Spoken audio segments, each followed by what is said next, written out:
قرية بيبيرا الرومانية الصغيرة في ذعر. الطفلة آلينا باسكارو ذات العامين وقعت في بئر وهي محشورة بين الجدار والدلو. إنها محاصرة على عمق 5 أمتار، لكن البئر ما زال أعمق.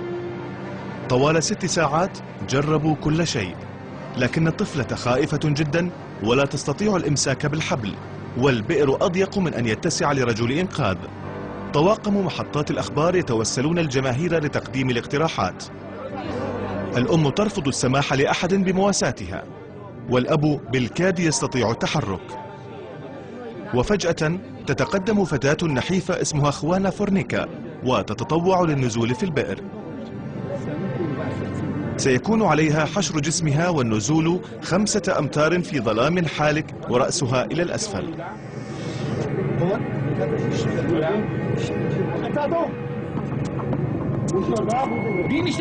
يطلب من الجمهور الصمت لينصت الرجال لتوجيهات الفتاة.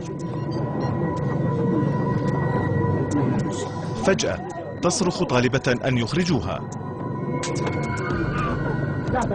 لكنها تخرج خاوية الوفاض. لم تستطع تحرير الطفلة. تقول إنها تجد صعوبة في التحرك،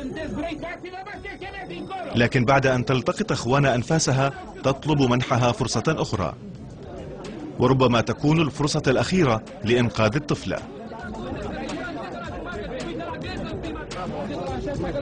عندما تدخل البئر يحبس ملايين الناس في البلاد أنفاسهم.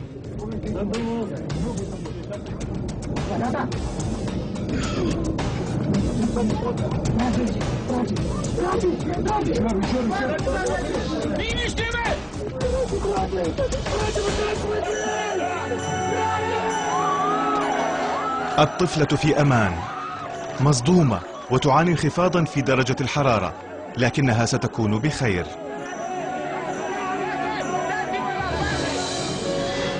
كافأ المحافظ خوانا بقطعة أرض وقدم لها مشاهدو التلفاز 5000 دولار، وأصبحت آلينا معشوقة البلد الذي رآها تسحب من حفرة الموت.